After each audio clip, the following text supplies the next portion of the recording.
네, 계속해서 활발하게 움직이는 테마에 대한 진단과 함께 또 시장에 대한 흐름에 대해서도 도움 말씀 들어보도록 하겠습니다. 유한타증권 영업부 박우경 차장 자리해 주셨습니다. 어서 오세요. 네, 안녕하십니까? 네, 현재 시장 흐름을 보면 사실 뉴욕 증시가 네. 빠졌잖아요. 네. 그리고 미선물 시장도 사실 내내 약세권에서 움직이다가 지금 그나마 좀 낙폭을 줄이면서 0.2% 하락권에 머무르고 있는데 다른 아시아 증시도 다 빠지고 있는데 우리 시장만 유독 네. 밑에서 올려 세우는 강한 흐름을 보이고 있어요. 환율도 불안하고 사실 간밤에 뉴욕 증시도 불안했고 근데 우리 시장만 유독 이렇게 강한 이유 그리고 코스닥 시장 외국인의 매수가 들어오는 이유가 뭘까요?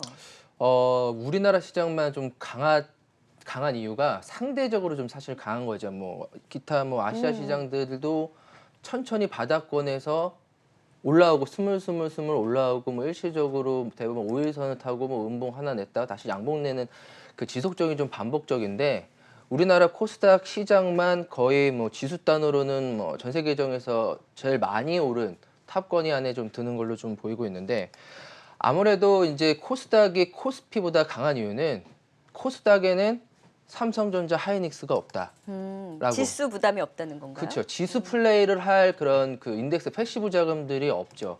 외국인들은 사실 추세에 추종 매매를 보통 합니다. 한 번 살 때는 쭈르륵, 팔 때는 쭈르륵 파는데 코스닥 시장의 종목들은 사실 시가총액들도 대부분 작고 단기적인 테마 종목, 정책 종목, 각각의 개별 종목들이 좀 있기 때문에 개인과 기관들이 충분하게 수익을 낼 수 있는 그 업종군들이 많고요. 두 번째로는 코스피는 이제 외생 변수. 아무래도 하이닉스, 삼성전자, 그다음에 기타 뭐 일반 제조업들이 대부분의 이제 수출주로 좀 구성이 되고 있는데 코스닥은 국내 관련된 뭐 바이오라든가 국내 업종 위주로 좀 돌다 보니까 상당히 안정적으로 우리나라가 코로나 위기를 벗어나고 있는 국가이기 때문에 수출주에 대한 비중이 적은 코스닥 쪽으로 좀 자금이 쏠리고 있는 걸로 좀 파악이 되고 있고 네. 앞으로도 뭐 지수단 플레이를 한다면은 투자자들이 지수단 플레이를 한다면은 코스피에 대해서 적극적으로 좀 매수를 할 필요가 있겠으나 지금은 뭐 하루하루 뭐 미국이라든가 유럽에 대한 내용에 따라서 1일 2일을 할 수밖에 없고 나스닥 선물이 빠지면은 코스피 지수는 좀 내려가지만 상대적으로 그 나스닥 선물과 조금은 좀 반대로 가는 외생 변수의 그 영향이 적은 코스닥은 강할 수밖에 없기 때문에 지금 섣불리 저희가 아주 많이 올랐으니까 이제는 조정을 기다리는 그런 장보다는 지금 현재 상황을 딱 봤을 때 변동성이 상당히 많이 네. 죽었어요. 그러니까 말 표현이 좀 어려울 수는 있는데 네. 그럼 코스피가 봤을 때 그러니까 한국 시장에 대한 매력도는 아직까지 불안감이 있긴 하지만 한국 시장의 종목들에 대해서는 매매가 들어가고 있다라고 볼 수 있는 거네요. 그렇죠. 한국 시장에 불안감이 있는 이유 중에 하나가 해외 공장이 많이 있는 업종군들은 코스닥에 있습니까? 코스피에 있습니까? 그리고 신흥 시장에 그쵸. 아직까지는 또 수급이 들어오기는 여건이 좀 불안하죠. 불안하죠. 네. 그렇기 때문에 그런 쪽을 봤을 경우에는 코스닥 시장이 강세일 수밖에는 없다라고 좀 보시면 될 것 같습니다. 그래서 네. 지금 코스닥 시장에서도 굉장히 업종군 안에서 빠른 움직임이 나오고 있잖아요. 네. 테마 안에서도 하루하루 사실 연속성을 가져가기보다는 여기서 올라오고 저기서 올라오는 이제 순환매 장세가 빠르게 나오고 있는데 같은 맥락에서 그러면 이러한 흐름이 더 이어질 수 있는 건가요? 기존적으로 지금 여태까지는 낙폭과대주 중에서 좀 빠르게 좀 올라오고 있고요. 앞서서 제가 짧게 변동성이 죽어가고 있다라는 얘기는 네. 지수가 이제 올라가는 힘들에 대한 폭들이 서서히 짧아지고 있다라고 좀 보시면 되세요. 예전에는 2%, 3%가 좀 많이 올라갔다면 이제 어느 순간에는 1%, 0.9% 이런 식으로 폭들이 작아진다는 얘기는 종목에 대한 그동안의 그 지수에 대한 영향력보다는 테마주, 그다음에 섹터 내에서의 그 움직임들이 좀 활발히 좀 펼쳐질 거 있는데 기존의 뭐 우후죽순으로 하루는 여기 갔다가 하루는 여기 가서 전반적으로 한 바퀴는 다 돌아간 것 같아요. 다 돌아갔기 때문에 이제부터는 지수가 어느 정도 평평하게 플랫으로 좀 가면서 좁은 박스권을 좀 내면서 주도주 섹터가 이제부터는 본격적으로 나타나는 하루가 오늘부터 조금 보이는 것 같습니다. 네. 자, 그래서 저희가 오늘 테마주들에 대해서 진단을 하나하나 해보도록 하겠습니다. 사실 코로나19 관련주들이 굉장히 강하다가 네. 최근 들어서 그리고 오늘 같은 경우에도 정책 공약 관련주라든지 그 안에서도 굉장히 빠른 움직임이 나오고 있는데 하나하나 봤을 때 좀 어디에서 조금 더 모멘텀을 찾을 수 있을지 진단을 해볼까요? 우선 아무래도 그 5G 관련주들은 지속적으로 좀 강세를 좀 실현할 수밖에 없을 것 같아요. 기본적으로 코로나19에 대해서 각국의 인프라 투자에 대해서는 공식적으로 좀 발표를 했기 때문에 중국발에 힘입어 국내, 그다음 미국까지도 5G 인프라 투자에 대한 직접 수혜가 국내 업체로서 좀 나오고 있고요. 오늘도 대다수의 종목들이 5% 이상의 상승 실현을 좀 보이고 있기 때문에 이 종목군에 대해서는 긍정적인 흐름을 앞으로도 좀 가져가야 되겠다라고 좀 보이고 있고 네. 오늘 가장 좀 눈에 띄는 거는 아무래도 대북주인 것 같습니다. 뭐 아난티가 거의 뭐 상한가까지 좀 급방을 하고요. 아, 대북주가 점점 더 힘을 받고 네. 있어요.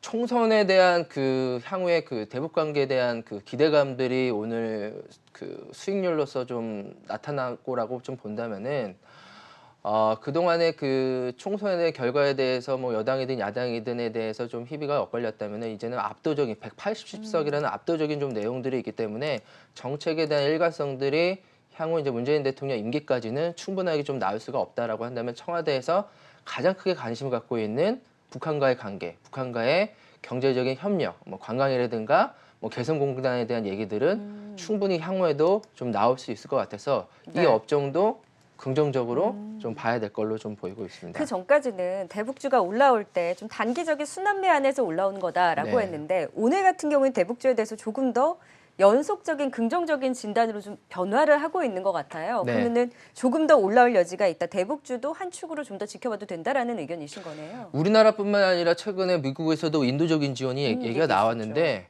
우리나라는 총선으로 좀 해결을 했습니다. 선거가. 그럼 이제 남은 거는 트럼프에 대한 역할이 남아. 트럼프도 굳이 북한과의 관계를 악화할 필요는 없을 것 같아요. 네. 그렇다면은 인도적인 뭐 지원 이외에 새로운 그런 추가적인 뭐 실무 협상 간의 그런 만남이라든가 이런 것들이 일어날 수 있는 가능성들이 충분히 열어놓고서 저희가 생각을 해봐야 될 것다.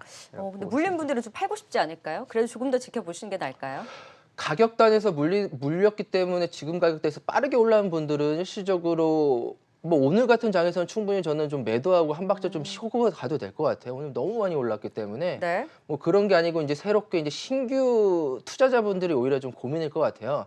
이게 일시적인 반등이냐 아니면 이제 추세가 바닥권에 형성되고 있는 움직임이냐라고 봤을 경우에는 거래량들은 상당히 신규 자금들이 들어올 수 있는 네. 추세적인 변환으로 현재까지는 봐야 되는 국면인 것 같습니다. 그리고 또 어떤 테마가 눈에 띄었을까요, 그동안? 아무래도 그 시장이 안 좋은 상황에서도 꿋꿋하게 올라갈 수 있었던 종목들은 언택트 관련주.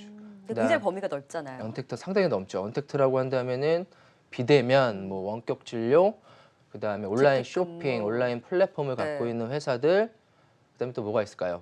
또 컨텐츠도 사실 여기 언택트로 들어갈 수 있죠. 게임도 그렇고. 그렇죠. 컨텐츠, 게임도 들어가고 있는데 이제 저는 뭐 집에서 원격 근무를 하고 있지는 않지만 네. 일반적으로 이제 본사에서 많이 근무하시는 하시죠. 분들은 의무적으로 그 사무실 내에서의 뭐 사회적 거리, 그 거리 정도를 두기 위해서 재택근무들을 좀 많이들 하고 있는데 이런 실질적으로 이런 영향들이 기업에서도 집에서 재택근무를 했을 때랑 사무실에서 일을 했을 때랑 효율성들을 분명히 따져봤을 거예요. 네. 따져봤을 때 큰 비용적인 문제가 안 되고 효율성에서 차이점이 없다라고 한다면은 충분하게 이거는 산업에 대한 패러다임으로 좀 바꿔줄 수 있을 걸로 좀 보이고 있고요. 네. 오늘 뭐 환경에서도 지속적으로 좀 나왔던 어제 미국장에서 가장 많이 올랐던 종목이 아마존, 그다음에 아마존, 넷플릭스 신고가. 네. 거기서 이제 답이 나오죠. 나오는 네, 거죠. 네. 답이 이제는 그 뭐 최근에 이제 쿠팡에 대한 얘기도 적자가 탈피가 좀 보이고 이마트의 쓱배달도 본격적인 외형 확장들이 보이고 롯데쇼핑도 각각의 유통 오프라인 매장들을 접어가고 있는 수순들이 단순하게 코로나19 이전에 사실 4차 산업에서 저희가 미리 선점을 했는데 그 속도가 가파르게 좀 나올 수 맞아요. 있는 좀 계기가 된 걸로 좀 보이고 있기 때문에 긍정적인 흐름은 지속될 걸로 좀 보이고 있고 마지막으로는 이제 바이오 종목에 대한 그 매개체들은 뭐 업종 이것도 너무 섹터가 좀 넓죠. 근데 이제 코로나19 치료제와 맞물려서 뭐 진단이라든지 네. 여기와 맞물린 이제 바이오주들이 굉장히 많잖아요. 네네. 그래서 하나하나 좀 보기가 바이오주들은 글쎄 어떻게 보세요? 우선 바이오 종목 대장이라고 한다면은 삼성바이오로직스, 셀트리온 헬스케어 상당히 이쁘게 움직이고 있습니다. 강했죠.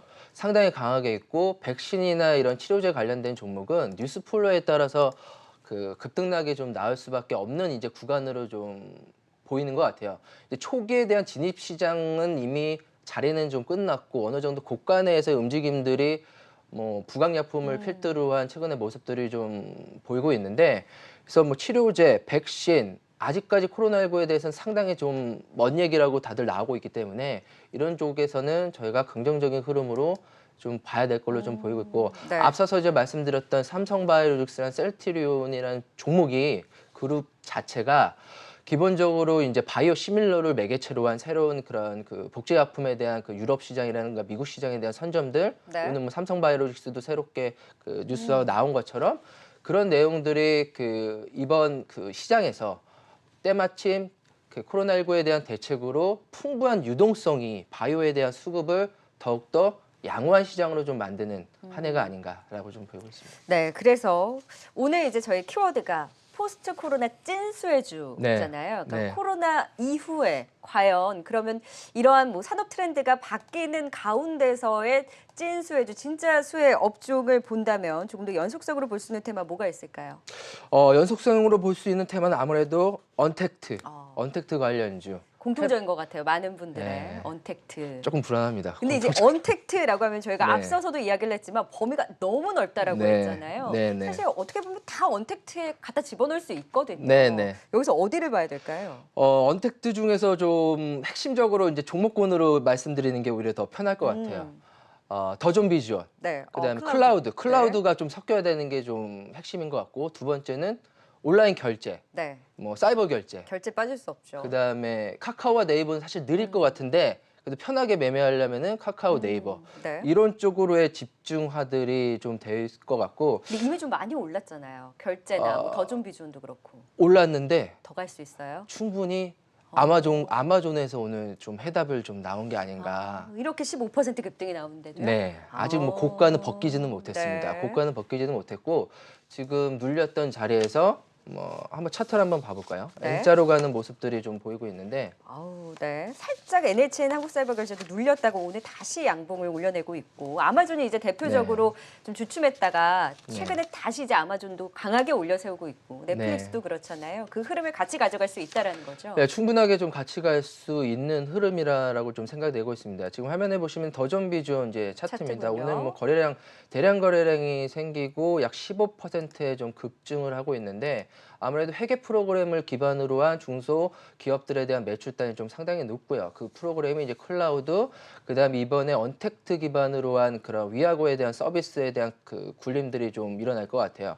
그래서 더존 비주얼도 기존에 그냥 단순히 회계 프로그램을 판매하고 뭐 ERP 시장에서의 강자가 아니야. 그동안의 그 성장성에 대해서 의문을 가졌던 클라우드랑 그다음에 화상회의, 그다음에 집에서 재택근무할 수 있는 그 솔루션에 대한 그 매개체들은 그 판매율들이 증가될 수밖에 없다라고 좀 보이고 있고요.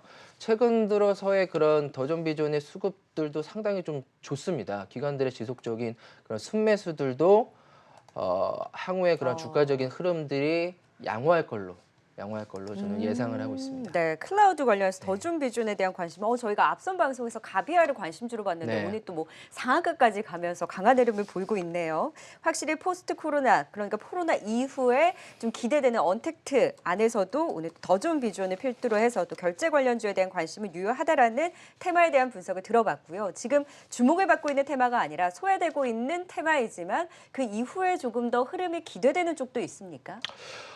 소외 업종이라고 한다면은 저희가 지금 다들 아시는 항공, 그다음에 여행, 그다음에 오프라인 유통은 영업이 안 되죠. 장사가 안 되지만 이게 정점이 지나가고 있고 서서히 저희가 길거리에서 사람들을 좀 많이 보이게 되고 국외 영업은 상당 기간 코로나가 좀 끝나더라도 좀 힘들 것 같아요. 하지만 이제 국내 산업들은 전반적으로 조금은 호황을 좀 맞이할 수 있는 오히려 좀 긍정적인 효과가 된다면은 오프라인 유통, 여행, 항공 업종들은 코로나19 이후에 저희가 꼭 봐야 될 업종이다라고 좀 보이고 있고요. 또 다른 테마라고 한다면은 코로나19 뭐 비대면이면 이런 얘기도 좀 나와야 된다라고 좀 보고 있습니다. 뭐 로봇이라든가 AI, 뭐 자율주행 테마 이런 업종도 충분하게 좀 올라갈 수가 있는데 한 번씩 움직이긴 했었어요. 살짝만 움직였을지 연속성이 뭔가 없고. 이게 장이 좀 센 거에 주도 역할을 좀 한다라는 것들은 현재로서는 보이지는 않고는 그렇죠. 있으나 네. 충분히 그런 이번 계기로 뭐 스마트 팩토리에 대한 얘기들이 더욱더 많이 나올 수밖에 없고 네. 자율주행에 대한 성장성들은 테슬라에 힘입어서 성장 속도를 좀 빠르게 박차할 수 있다라고 네. 좀 보고 있습니다. 그럼 종목으로 좀 꼽아주세요.